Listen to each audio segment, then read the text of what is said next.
আলাম ইয়ালাম বিআন্নাল্লাহা ইয়ারা, তারা জানে না যে আমি তাদের দিকে তাকিয়ে আছি। শুধু তাকিয়ে থাকেন না, একদিকে তাকিয়ে থাকলাম কিন্তু মন অন্যদিকে রইল, হয় না এমন? হয়। কিন্তু আল্লাহ তাআলা বলেন আমি শুধু তাকিয়ে থাকি না, ইন্না রাব্বাকা লাবিল মিরসাদ, আমি উট পেতে থাকি, বাঘ সিংহ যখন কোনো কিছু শিকার করতে যায় যেভাবে তাকিয়ে থাকে, আল্লাহ তাআলা বলেন আমি গুনাহগার বান্দার দিকে ওইভাবে তাকিয়ে থাকি এবং বলতে থাকে ইয়া আইয়ুহাল ইনসান মা গাররাকা বিরাব্বিকাল কারীম, হে মানুষ সম্প্রদায় কোন জিনিস তোমাকে রব্বে কারিম থেকে আলাদা করে দিল?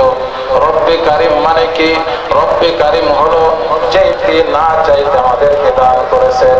আমাদের হাতকে আল্লাহর কাছে চাইছি, আমাদের পাওকে আল্লাহর কাছে চেয়েছিলাম, চাই নেই, না চাইতে সবকিছু ঠিক করে আল্লাহ তাআলা সৃষ্টি করেছেন, এটা হলো রব্বে কারিম। তো যখনই গুনাহ করতে যাব তখনই ভাবতে হবে যে আল্লাহ তাআলা আমাকে পিছনের থেকে ডাকতেছেন এবং বলতেছেন হে বান্দা কোন জিনিস তোকে আমার থেকে আলাদা করে দিল? আমার ভয় কি তোর অন্তরের মধ্যে না? তাআলা আমাদেরকে যে উদ্দেশ্যে দুনিয়াতে পাঠালেন সেই উদ্দেশ্যকে আমরা পিছনে রেখে শয়তানি কাজকর্মের দিকে বেশি ব্যস্ত হয়ে পড়েছি।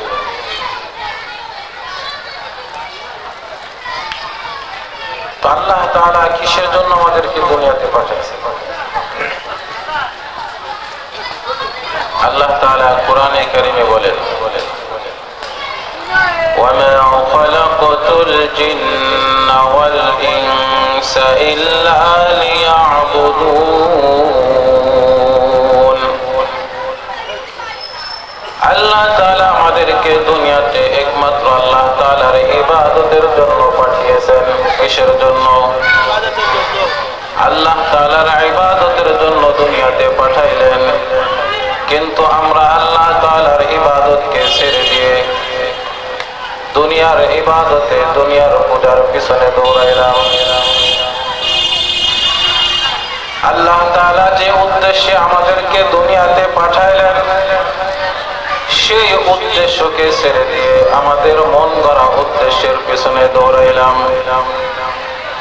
মন গড়া উদ্দেশ্যের পিছনে দৌড়াইতে দৌড়াইতে আল্লাহকে ভুলে গেলাম, রাসূলকে ভুলে গেলাম, কোরআনকে ভুলে গেলাম। একমাত্র দুনিয়ার পিছনে দৌড়ানোর কারণে এই যে দুনিয়ার পিছনে দৌড়াইলাম, আমরা যেহেতু মুসলমান আমাদের হিসাব নিকাশ পরকালে হবে এই বিশ্বাস অবশ্যই আছে। যেই ব্যক্তির অন্তরের মধ্যে পরকালের বিশ্বাস আছে এবং হিসাব নিকাশের বিশ্বাস আছে, পরকালে হাসরের ময়দানে আল্লাহ তাআলার সম্মুখে দাঁড়িয়ে আমাদের পূর্ণ জীবনের হিসাব দিতে হবে, এই বিশ্বাস যদি যেই ব্যক্তির মধ্যে থাকবে ওই ব্যক্তি কখনো কোনোদিনও দুনিয়ার পিছনে আল্লাহকে ভুলে গিয়ে, রাসূলকে ভুলে গিয়ে, কোরআন কিতাবকে ভুলে গিয়ে দুনিয়ার পিছনে দৌড়াইতে পারে না। দৌড়াইতে পারে? যেই ব্যক্তির মূল উদ্দেশ্য হলো পরকালে জান্নাত পাওয়া, আল্লাহকে পাওয়া, ওই ব্যক্তি কখনো কোনোদিনও দুনিয়ার পিছনে, অনর্থক দুনিয়ার পিছনে জীবন শেষ করে দিতে পারে না। কিন্তু আমরা আজকে আমাদের মূল লক্ষ্য উদ্দেশ্যকে ভুলে গিয়ে দুনিয়ার পিছনে দৌড়ানোর কারণে জাহান্নামের পথের পথিক হয়ে যাইতেছে, এটা আমরাও বুঝি না। অথচ আল্লাহ তাআলা কোরআনে কারিমে বলেছেন ওয়ামা খালাকতুল জিন্না ওয়াল ইনসা ইল্লা লিয়াবুদুন, একমাত্র আল্লাহ তাআলার ইবাদত করার জন্য আমাদেরকে দুনিয়াতে পাঠানো হয়েছে। কিন্তু আমরা আল্লাহ তাআলার হুকুম মানি না, শয়তানের হুকুম মানি।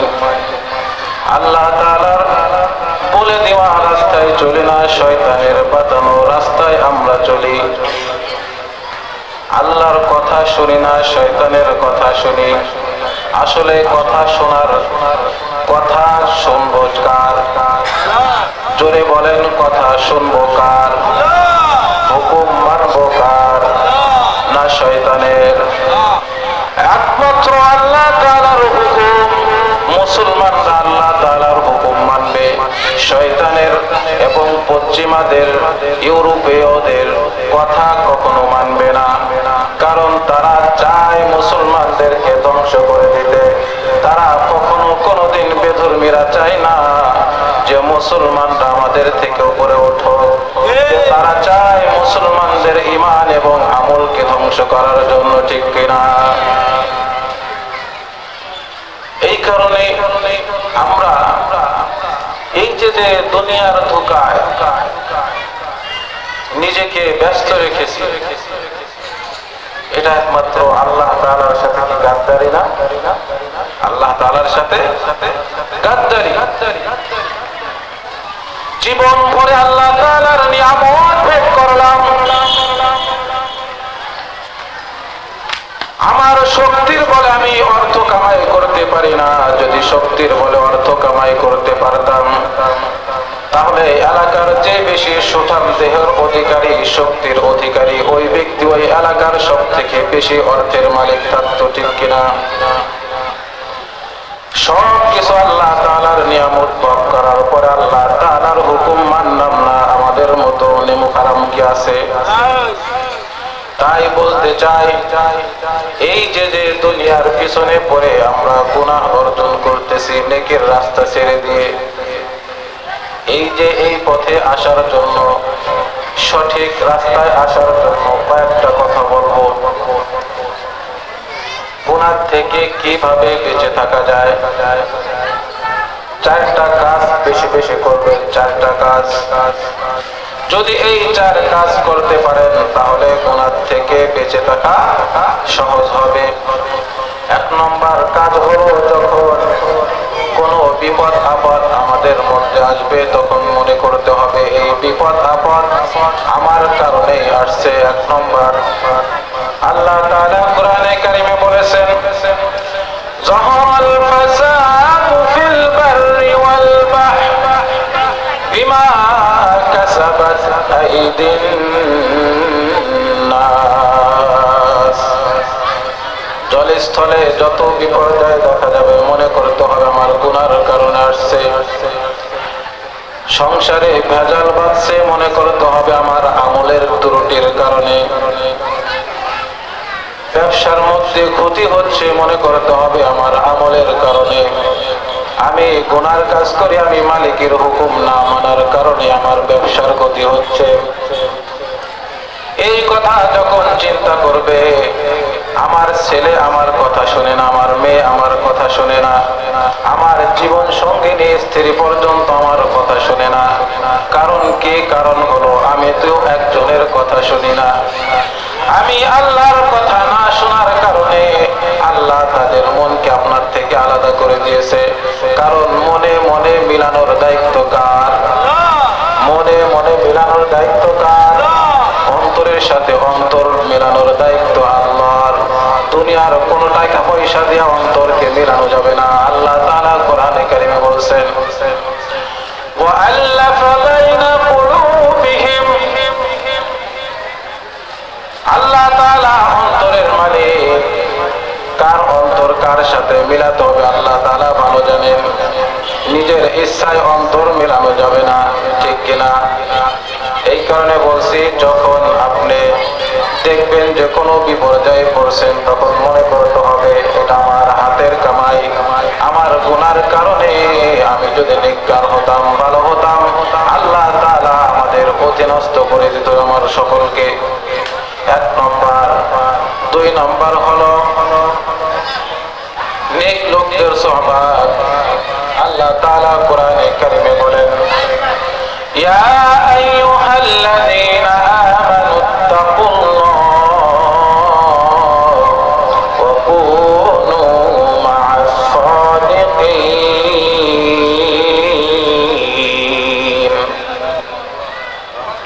হে ঈমানদারগণ, তোমরা সত্যবাদীদের সাথে থাকো, নেক লোকদের সাথে লোকদের সাথে হতে পারো তাহলে নেককার হতে পারবা। গাঁজাখোরের সাথে থাকলে গাঁজাখোর হওয়া যায়, বাবাখোরের সাথে থাকলে বাবাখোর হওয়া যায়। নেক লোকদের সাথে হলে নেক হওয়া যায়, আমলওয়ালাদের সাথে থাকলে আমলওয়ালা হওয়া যায়। এই কারণে বলবো নেক উলামায়ে কেরাম, মুহাক্কিক উলামায়ে কেরামের সাথে সম্পর্ক বেশি রাখবেন। যদি সম্পর্ক বেশি রাখতে পারেন তাহলে এই জিনিসটাই আপনাকে গুনাহ থেকে বাঁচিয়ে রাখতে পারবে। কারণ আমার পাঞ্জাবি, আমার টুপি, এটা হলো নেক লোকদের পোশাক। কাদের পোশাক? এই নেক লোকদের পোশাক নিয়ে কখনো সিনেমায় যাওয়ায় দেখছেন? টুপিদারি নিয়ে পাঞ্জাবি পরে জুব্বা পরে কেউ সিনেমায় গেছে? দেখা গেছে? তাই নাই। কারণ এই পোশাকের আলাদা পাওয়ার আছে। যদি নেক লোকদের পোশাকে এত পাওয়ার থাকে তাহলে নেক লোকদের পাওয়ার কত? যদি তাদের সাথে ওঠা বসা করা যায় অবশ্যই গুনাহ থেকে বেঁচে থাকা সম্ভব হবে। এই কারণে হক্কানি উলামায়ে কেরাম এবং হক্কানি পীরদের সাথে কাছে যাওয়া এবং নিজের জীবনকে পরিবর্তন করা, তাছাড়া নিজের জীবন পরিবর্তন হবে না। কবি বলেন, هیچ آہ خود بخود تیز نشود، هیچ چیز خود بخود چیز نشود। আরে লোহা কখনো নিজে নিজে দাঁড় হয়? নিজে নিজে দাঁড় হয় না। কামারের কাছে দিয়ে কত কিছু পিটায় পাটায় আগুনে পোড়ায় এরপরে দাঁড় করে। কোন জিনিস একা একা মূল্যবান হয় না, তাকে মূল্যবান বানাতে হয়। এই কারণে বলছি, কবি বলেন, গেলে খুশবু এদার হাম্মামে রোজে রসিদান দস্তে মাহবুব বদস্তম। এক কবি বলতেছেন, কিছু মাটি তার কাছে আনা হয়েছে, ঘিরান সুঘিরান যুক্ত মাটি। বলতেছেন, হে মাটি, তোমার গায়ে এত সুঘ্রাণ কেন? তখন মাটি বলতেছে, আমার কোনো বৈশিষ্ট্য না। বাদু মুফতাম কে মুশকে আবিরি কে আজবুয়ে দিলাবিজে তুমস্তম। আরে আমি দীর্ঘদিন যাবত ফুলের বাগানে ফুলের সাথে বসবাস করার কারণে আমার থেকে সুঘ্রাণ বের হচ্ছে। এই কারণে বলছে যে নেক লোকদের সোহবত, নেক লোকদের সোহবত দরকার। নিজের জীবনকে যদি পরিবর্তন করতে হয় তাহলে নেক লোকদের সাথে ওঠা বসা করতে হবে। 2 নম্বর গুনাহ থেকে বেঁচে থাকার 2 নম্বর পদ্ধতি। 3 নম্বর হলো, যেখানে গুনাহ করতে যাব, যখনই গুনাহ করতে যাব তখন মনে করতে হবে দুনিয়ার সবার থেকে যদি আমি পালিয়ে গুনাহ করতে পারি, কিন্তু একজন দেখতেছেন, সে কে? জোরে বলেন, কে দেখতেছেন? আল্লাহ তাআলা বলেন, তোমরা যখন গুনাহ করো, আলাম ইয়ালাম বিআন্নাল্লাহা ইয়ারা, তারা জানে না যে আমি তাদের দিকে তাকিয়ে আছি। শুধু তাকিয়ে থাকেন না, একদিকে তাকিয়ে থাকলাম কিন্তু মন অন্যদিকে রইল, হয় না? এমন হয়। কিন্তু আল্লাহ তাআলা বলেন, আমি শুধু তাকিয়ে থাকি না। ইন্না রাব্বাকা লাবিল মিরসাদ, আমি উট পেতে থাকি, বাঘ সিংহ যখন কোনো কিছু শিকার করতে যায় যেভাবে তাকিয়ে থাকে, আল্লাহ তাআলা বলেন আমি গুনাহগার বান্দার দিকে ওইভাবে তাকিয়ে থাকি এবং বলতে থাকি, ইয়া আইয়ুহাল ইনসান মা গাররাকা বিরাব্বিকাল কারীম। হে মানুষ সম্প্রদায়, কোন জিনিস তোমাকে রব্বে কারীম থেকে আলাদা করে দিল? রব্বে কারীম মানে কি? রব্বে কারীম হলো চাইতে না চাইতে আমাদেরকে দান করেছেন। আমাদের হাতকে আল্লাহর কাছে চাইছি, আমাদের পাওকে আল্লাহর কাছে চেয়েছিলাম, চাই নেই। না চাইতে সবকিছু ঠিক করে আল্লাহ তাআলা সৃষ্টি করেছেন, এটা হলো রব্বে কারীম। তো যখনই গুনাহ করতে যাব তখনই ভাবতে হবে যে আল্লাহ তাআলা আমাকে পিছনের থেকে ডাকতেছেন এবং বলতেছেন, হে বান্দা, কোন জিনিস তোকে আমার থেকে আলাদা করে দিল? আমার ভয় কি তোর অন্তরের মধ্যে নাই, যেই কারণে তুই গুনাহ করিস? 3 নম্বর, 1 নম্বর হলো যখন কোনো বিপদ আপদ আসবে, সামনে আসবে, তখন মনে করতে হবে আমার হাতের জন্য, আমার গুনার কারণে। 2 নম্বর হলো নেক লোকদের সহবতে থাকলে গুনার থেকে বেঁচে থাকা যায়। 3 নম্বরে গুনার সময় যখন হবে মনে করতে হবে আল্লাহ তাআলা আমাকে দেখতেছেন। 3 নম্বর হলো আমল নামা, হিসাব নিকাশের ভয়। যখন কোন বিল্ডিং এ সিসি ক্যামেরা বন্ধ লাগানো থাকে তখন মনে হয় যে এইখানে উল্টা পাল্টা কাজ করা যাবে না, সবকিছু মানুষে দেখে ফেলবে। তো অন্য জায়গায় যদি উল্টা পাল্টা করে এখানে এসে ঠিক হয়ে যায় না? তো আল্লাহ তাআলা বলেন হাসরের ময়দানে তোমার বিরুদ্ধে 8টা জিনিস সাক্ষী দিবে। কয়টা? 8টা সিসি ক্যামেরা তোমার আশেপাশে সর্বদা ঘুরতে থাকে। 1 নম্বর হলো জমিন হাসরের ময়দানে তোমার বিপক্ষে আল্লাহ তাআলার দরবারে সাক্ষী দিবে। আল্লাহ তাআলা কোরআনে কারিমে বলেন ইয়াউমাইযিন তুহাদ্দিসু আখবারাহা বিআন্না রাব্বাকা আওহা লাহা। জমিন সব কিছু বলে দিবে এই বান্দা আমার উপরে থেকে এই ওয়াকাম করছিল, এই গুনার কাজ করছিল, আল্লাহ এই তরের। 1 নম্বরে জমিন একটা সুরত আছে বাঁচার, সেটা হলো আসমান জমিনের মাঝ থেকে উধাও হয়ে যেতে হবে। সম্ভব না। আল্লাহ তাআলা তাও বলেন ইয়া মা'শারাল জিন্নি ওয়াল ইনস ইন ইসতাতা'তুম আন তানফুযু মিন আকতারিস সামাওয়াতি ওয়াল আরদ ফানফুযু লা তানফুযুনা ইল্লা বিসুলতান। যতই চেষ্টা করে দেখো কিন্তু কখনো সফল হবে না। আসমান জমিনের মাঝ থেকে বের হওয়ার কোনো সুযোগ নাই। অতএব জমিন সাক্ষী দিবে, আমার গুনার সাক্ষী দিবে। এই অন্তরে এটা বসানো, আমি যদি গুনার কাজ করি এই জমিনের উপরে থেকেই তো গুনার কাজ করতে হবে। তো এই জমিন আমার বিপক্ষে সাক্ষী দিবে 1 নম্বর। 2 নম্বর হাত আমাদের বিপক্ষে সাক্ষী দিবে। এই কথাগুলো অন্তরের মধ্যে বসাইতে হবে। যখন এই গুনাহ করতে যাবে তখন স্মরণ করতে হবে 2 নম্বর হাত আমাদের বিপক্ষে পরকালে সাক্ষী দিবে। আল্লাহ তাআলা বলেন আল ইয়াউমা নাখতিমু আলা আফওয়াহিহিম ওয়া তুকাল্লিমুনা আইদিহিম ওয়া তাশহাদু আরজুলুহুম বিমা কানু ইয়াকসিবুন। জবান বন্ধ করে দিবে, হাত আমার বিপক্ষে সাক্ষী দিবে, পাও আমার বিপক্ষে সাক্ষী দিবে। শুধু হাত পাও নয়, আমাদের কান, আমাদের চোখ, আমাদের চামড়া পর্যন্ত আল্লাহ তাআলার দরবারে সাক্ষী দিবে। আল্লাহ তাআলা বলেন হাত্তা ইযা মা জাউহা শাহিদা আলাইহিম সামউহুম ওয়া আবসারুহুম ওয়া জুলুদুহুম বিমা কানু ইয়ালামুন। আল্লাহ তাআলা বলেন হাসরের ময়দানে চোখ পর্যন্ত সাক্ষী দিবে। হে যুবক ভাইরা, দরজা আটকে রাতের আধারে মোবাইলে যদি গুনাহ কাজ করি কেউ দেখে না, কিন্তু আল্লাহ তাআলা যে চক্ষু দিয়ে দেখছেছো ওই চক্ষুই তো আমার বিপক্ষে সাক্ষী দিবে। যে কানে গান শুনতেছি ওই কানই তো আমার বিপক্ষে সাক্ষী দিবে। চামড়া পর্যন্ত আল্লাহ তাআলার কাছে সাক্ষী দিবে। কত সুন্দর করে ঘষে মেজে ক্রিম মাখিয়ে সুন্দর করলাম, কিন্তু পরকালে এই চামড়া আমার বিপক্ষে সাক্ষী দিবে।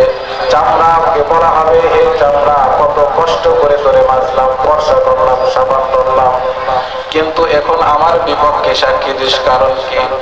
তখন চামড়া বলবে ওয়াকালু লিজুলুদিহিম লিমা শাহিদতুম আলাইনা ক্বালু আনতাকানাল্লাহু আল্লাযী আনতাকা কুল্লা শাই। আরে যে আল্লাহ দুনিয়ার সব কিছুকে তোমাকে আমাকে আমাকে তোমাদেরকে কথা বলার শক্তি দান করেছিল, ওই আল্লাহ তাআলা আজকে আমাকে কথা বলার শক্তি দান করছেন।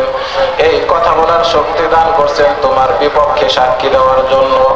এই কারণে বলছি ভাইয়েরা আমার, যখন গুনাহ করতে যাব এই 8টা জিনিসের প্রতি লক্ষ্য রাখবো। আর একটা হলো ফেরেশতারা সাক্ষী দেবে, আর একটা হলো আমাদের কিতাব, যখন যা করি সব কিছু আল্লাহ তাআলা কিতাবের মধ্যে লিখে রাখেন। আর কিতাবটা যখন দেওয়া হবে তখন বাম হাতে দেওয়া হবে খারাপ লোকের কিতাব, এবং চিৎকার করতে থাকবে কিতাব থেকে, আর বলতে থাকবে মালি হাদাল কিতাব লা ইউগাদিরু সগীরাতাও ওয়ালা কাবীরাতান ইল্লা আহসাহা। এটা আবার কেমন কিতাব, যে কিতাব থেকে ছোট বড় কোনো কিছুই বাদ পড়ে নাই, কোনো কিছুই বাদ পড়ে নাই। এই কারণে বলছি ভাইয়ের আমার, যখন গুনাহ করব তখন এই জিনিসটা ভাববো যে আমার বিপক্ষে, এই গুনার বিপক্ষে আল্লাহ তাআলার দরবারে সাক্ষী দেবে, আর সেই সাক্ষী আমার বিপক্ষে হবে। যখন এই গুনাহ অন্তরের মধ্যে ঢুকবে তখন গুনার থেকে অটোমেটিক বেঁচে থাকা যাবে, যাবে কিনা? বলছিলাম 4টা কাজ করলে গুনার থেকে বেঁচে থাকা সহজ হবে। 1 নম্বরে হলো, যখনই কোনো বিপদ আপদ আসবে তখন মনে করতে হবে যে সবকিছু আমার গুনার কারণেই হচ্ছে। আর একটা হলো, নেক লোকদের সোহবতে যদি থাকা যায়, খাঁটি আলেম উলামায়ে কেরামের সোহবতে যদি থাকা যায়, তাহলে গুনার থেকে বেঁচে থাকা সহজ হয়। 3 নম্বর হলো, যখন আমরা গুনাহ করতে যাব তখন মনে করতে হবে আল্লাহ তাআলা আমাদের সব কর্মকাণ্ড দেখতেছেন, শুধু দেখেন না, ডাকতেছেন এবং বলেনও কিসের জন্য গুনাহ করো। 4 নম্বরে হলো, যে আমাদের আশেপাশে 8টা সিসি ক্যামেরা সাক্ষী আল্লাহ তাআলা ফিট করে রাখছেন, যে সাক্ষীগুলোকে আমার গুনাহের সাক্ষী পরকালে আল্লাহ তাআলার সম্মুখে দিবে। এই ভয় যদি থাকে তাহলে গুনাহ থেকে বেঁচে থাকা সহজ হবে। আল্লাহ তাআলা যা কিছু বললাম এবং শুনলাম এর উপরে আমাকে এবং আপনাদের সকলকে আমল করার তৌফিক দান করুন।